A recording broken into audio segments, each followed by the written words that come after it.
And if you wanna leave, I'll make it sure you have to crawl out. Lord Massacre just to get set to law out. By the time I'm finished, there'll be a fallout. And if all goes as planned, it ain't just me, we all out. What's up, my wizards? Dev, SBMTG down there at decks and stuff on the YouTubes. Something kind of special for you today. Long-time subscribers to the channel will know that when the format rotates, I like to start making decks a little early that don't have these sets that are rotating in them, just to sort of see how certain cards that will stick around in the format interact without other cards to hold them down, you know, just get a sneak peek of what's going to stay powerful in the format, you know, just see what happens. And today we're going to do that. We're going to do a deck with no cons and no Fate Reforged. That's what's rotating. Some people are still in the dark. Dragons of Tarkir, Magic Origins, they stick around until about October when the next block drops. So keep that in mind. Dragons of Tarkir and Magic Origins will stay in. The only things that rotate are Cons of Tarkir and Fate Reforged. We lose an awful lot, including fetch lands and a bunch of other crap when Cons and Fate Reforged rotate. But let's look at the positives, you know, and I think a lot of people are excited for fetch lands to rotate. Also, let me know in the comments how you feel about fetch lands rotating. But in any case, we have got a lot of ground to cover in the next few weeks here. And let me know if you know, one more thing in the comments. Let me know if you want to see more of these no cons, no Fate Reforged decks, or if I, you know, should still focus for a couple of weeks on decks from the current format. I'm interested in that. But let's go ahead and hit what we've got today. We've got Golgari Good Stuff. There's a lot of, you know, really good cards in green and black, and we lose a lot of good stuff in white. We lose Siege Rhino, we lose Anafinza, and a bunch of Abzan Charm, you know.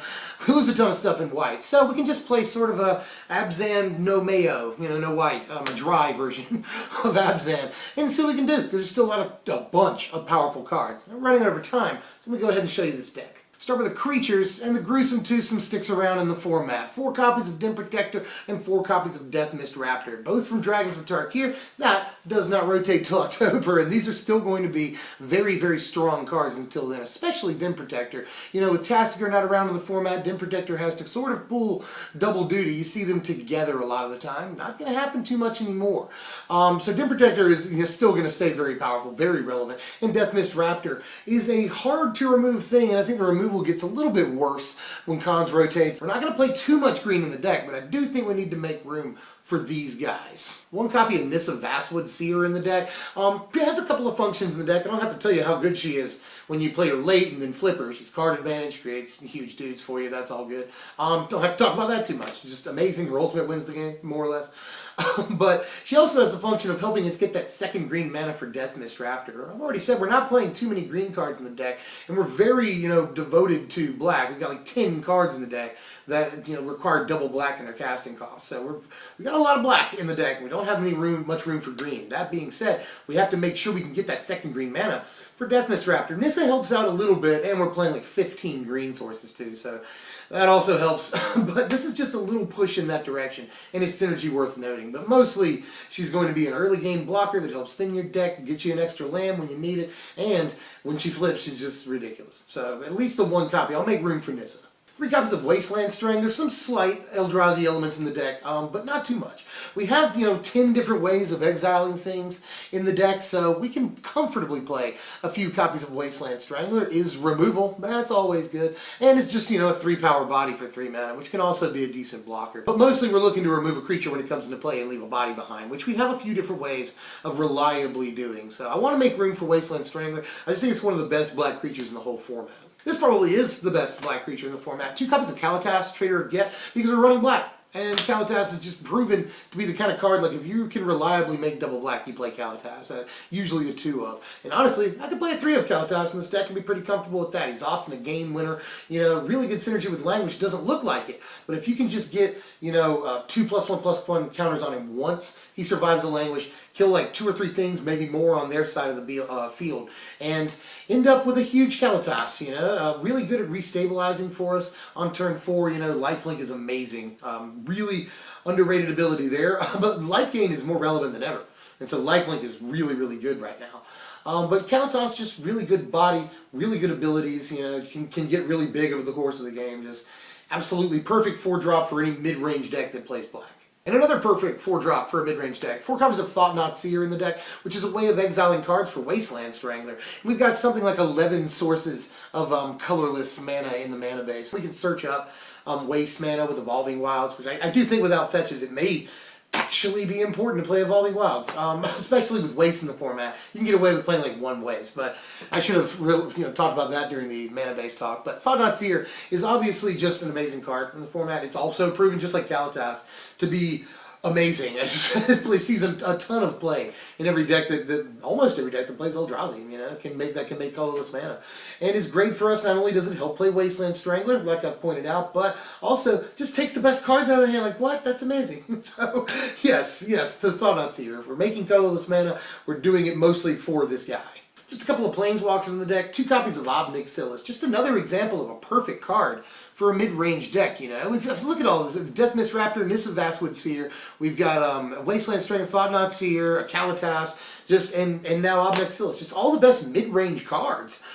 So I think Black-Green might actually have a really good mid-range shell. And Ob Nixilis, I think, belongs in it, Draws cards, kills creatures, everything you want it to do. And for 5 mana, that's not bad at all. Usually comes down, eliminates the best threat on their side of the board immediately, and then starts drawing cards for you in subsequent turns. So, yeah, Ob Nixilis, I don't see why we wouldn't play this guy. He's just always really good in everything I play him in. And I wish he would catch on a little bit in the format. We may have to wait for rotation. I think the format will maybe slow down a turn.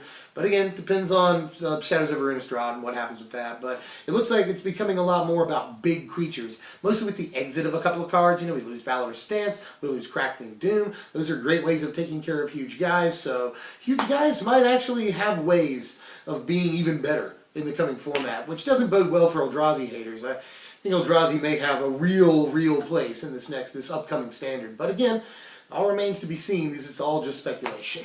15 spells in the deck, they're all black, Just black has some of the best spells in the entire format right now between its removal and its discard. Let's start with some removal. 3 copies of Grasp of Darkness here in this green-black deck. You could play Ultimate Price, it sticks around the format. But, Autarka Red is not going to be at all a deck. It loses Monastery Swiftspear, and that's really the backbone of its whole operation. It loses Temur Battle Rage, it loses a lot of things. So it's just not going to be the same deck. And what aggro deck takes its place? I don't know, but I do know that there's a bunch of colorless Eldrazi floating around in the format, so I just don't know that Ultimate Price is going to be good, really, at all, as much as it is now, because I thought it was going to be bad when Theros rotated. Hey, Ziggy. But it still sees a lot of play, mostly because Autarka Red is such an important deck, and Rally the Ancestors has a lot of monocolored creatures, so Ultimate Price is good against that. But obviously Rally won't be a deck anymore. Rally the Ancestors isn't even going to be a card. So just Ultimate Price, and there's just so many Eldrazi running around that I think are going to be even more dominant when the format rotates. So I just don't think Ultimate Price will be a very good card. That said, Grasp of Darkness is pretty darn good. The only thing is we pay a price in having to pay 2 black mana on our second turn. But very heavy black, and we've got like 19 black sources in the mana base, so we can very reliably get that 2 black mana on the second turn. It's worth it. Instant speed, kill pretty much any guy they can play by turn 2 or 3, and is just an all-star piece of removal. And I wouldn't mind playing 4 copies. Grasp is that good. 4 copies of Transgress the Mind. I'm playing all 4 here to sort of help out Wasteland Strangler, get us to that, 10th copy of a card that can exile things. Because I wouldn't mind playing 3 copies of Transgress, but honestly, out of 4 of, the card is still really good. Out of 4 of, reliable second turn play a lot of the time, and can take out, in the current format at least, a ton of stuff. And if the format gets a little bigger when it rotates, then Transgress is going to be an even better card. And it's already, I think, worth a 4 of in a deck that's it's a mid-range deck. We don't play a whole lot of 2-drop creatures, so this is a really good thing to be able to do on turn 2 and just sort of ensure that they won't be able to outclass us a little bit later on in the game. Transgress is very good. 2 copies of Ruinous Path in the deck, which, again, if the format slows, Ruinous Path gets better. It doesn't see a ton of play. You'll often see it as a 1, sometimes, 2 of, at the very, very most. And that's what we're doing here is the 2 of. So I just think it's really, really reliable removal. Planeswalkers, maybe even more important, will sort of, from what it looks like, maybe have a higher ratio of playable Planeswalkers when the format rotates, depending on what we see in Shadows. But it looks like we may have a higher ratio of playable Planeswalkers, considering that we lose a set. We won't have Favor Forged, but I guess Shadows of Innistrad replaces Cons. But we'll just have a smaller card pool overall. So so we may have a higher ratio of playable walkers, making Ruinous Path a little bit better. Not only that, but it's a creature late game that kills a thing, so that's good. Just Ruinous Path I've always liked, so I'm playing a couple copies. Just unconditional removal is great. 2 copies of Complete Disregard, another way of sort of helping out a Wasteland Strangler. And although I've been talking about how the format gets bigger, people will obviously still play things you can hit with a Complete Disregard fairly reliably, you know, and this can often on the play especially hit a Jace, which is going to still be an important card, you know, unfortunately, but still be an important card. So this can hit a Jace, can hit a Nissa, and a ton of other stuff. So Complete Disregard has never really been dead unless drawn very, very late for me, and it's just definitely worth playing. Great that it's instant speed too, so yes. 3 copies of Read the Bones in the deck. I just really want something that draws us cards. And yeah, we've got Obnixilis, we've got Nissa once we flip her, but that takes a very long time, and Obnixilis takes a long time too. Sometimes I just like to have a really good, you know, mid to early game way of drawing cards and scrying, sort of helping us out, especially against certain decks. And I will say you could play Hangerback Walker as a 3-of in this slot instead of Read the Bones. I just really, really like having a way of drawing cards, especially in a mid-range deck that wants both a refill and a way to peruse its options, you know. But, you know, you could play Hangerback if you were so inclined. I just played with it for a while and decided I'd like to draw cards better. So Read the Bones has been nothing but great for as far as I'm concerned.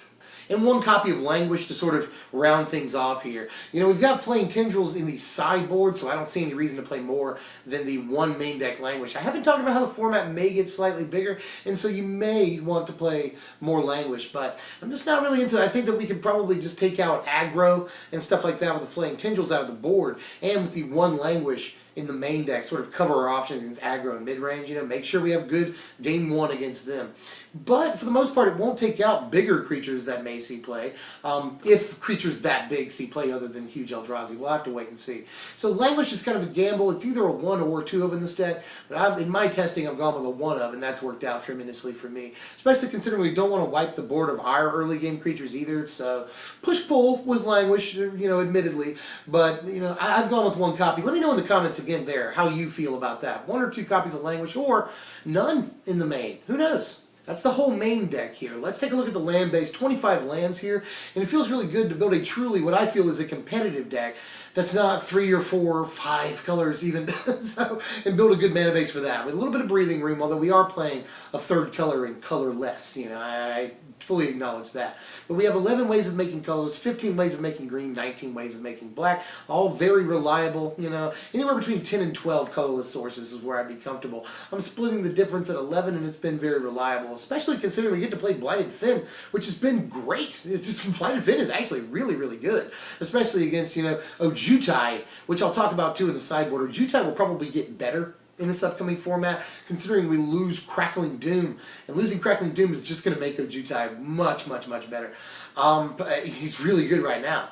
So Blighted Fin can be really good on, you know, on curve against Ojutai. So there's that to point out too. And here's our incredibly important sideboard. We do fairly well in game 2. It's a, you know, parity between games as far as I'm concerned, because we've got a lot of options that we need to have. Bearer of Silence is the thing I wanted to talk about in relation to Ojutai. Again, Ojutai I think just gets better without Crackling Doom in the format, like way, way better without Crackling Doom in the format. Bigger creatures in general do, but Ojutai especially because of the hexproof. So something like Bearer of Silence can be very, very important to take Ojutai out. And really is just a good card in and of itself. Ultimate price against the decks that will play, you know, monocolored creatures, because it's just against those decks better than Grasp of Darkness. There's a few things. Warping Whale, we're open to that because we have colorless mana in the main deck. Infinite Obliteration is still going to be an important card because it looks like Ulamog decks will still be around. You know, Flame Tendrils against all the aggro stuff that may be in the format. Virulent Plague, because tokens, they'll definitely still be around. And then Duress and Hangerback Walker. Really Duress against control decks and the like. And then Hangerback Walker as a good 2-drop that can control us, you know, can help us out against aggro a little bit. So that's all the sideboard cards right there. Definitely a reason to play each and every one of them. And I would like to make room for like Natural State in this board, but I feel like Hangerback Walker is probably more important to play than Natural State. But yeah, that's my thought process. And here are your power rankings. The final score of 67. There's a couple of things I'd like to point out. Power actually verges on a 9, I would say, but not quite. Because if you go down the list, every single card is incredibly powerful in the deck. And the other thing I want to talk about is resiliency. Resiliency is very, very close to a 7 in the deck, and if we were playing Hangerback Walker main, I would make resiliency a 7. But just with the Dim Protector and Deafness Raptor and a couple of other things that we're doing, that really helps the resiliency out, but it doesn't quite push it to a 7 in my book. But 67 is still a very respectable score, and the price is pretty decent too. This deck will cost you about $200 on TCG Player, anywhere between $180 and about $240 on TCG, and you can probably get it for around $200 solid. So $200 sounds a lot better than some of the decks we see in the format. There's no Jaces, there's no Fetches, obviously, because Fetch lands rotate, so it takes the pressure off of your wallet slightly, and you still get to play what is a very competitive deck. You can play this deck at your next F&M, and I think do fairly well with it even in the current standard. So let me know how you felt about this deck. And I was actually thinking about doing it slightly different. Green-Black has a lot of options in this format. I've dealt sort of a Golgari Eldrazi, a Golgazi, if you will, deck here. But you could also build a sort of no Mayo version of Rally the Ancestors. You just don't play Rally, but you get to play, Zulaport Cutthroat, Nantuko Husk, you get Liliana, a bunch of stuff. You still get Hangerback Walker, you get Elvish Visionary. I'm missing a bunch of crap, but you still get Catacomb Sifter, So there's a bunch of Collected Company. You still get to keep a bunch of cards, just not Rally the Ancestors. So you could probably still try to make something Golgari that kills with Zulaport Cutthroat and Nantuko Husk, but I went the sort of mid-range good stuff route here. And there's probably even more options. I was thinking about Golgari Grow, a deck that plays, cards that get bigger as the game goes on, like Undergrowth Champion, Sylvan Advocate, Rock Shambler, and a bunch of other stuff. So you can take Golgari in a bunch of directions right now. That's all I've got for now. Let me know what, post, cons, and favorite Forge decks you want to see coming up. Just sort of how does the format change, or how does this deck change without these cards in it? Let me know how you feel, because I know we don't have Shadows of Innistrad just yet. I get that. We haven't seen hardly any of that set. But again, it's always fun just to see how cards interact with other cards without other cards in the format, if that sentence made any sense at all. If you enjoyed the content or the cat, like, share, comment, and subscribe if you're new especially. And I will see you guys later. I'm Dev from SBMTG. Thanks for watching, my wizards.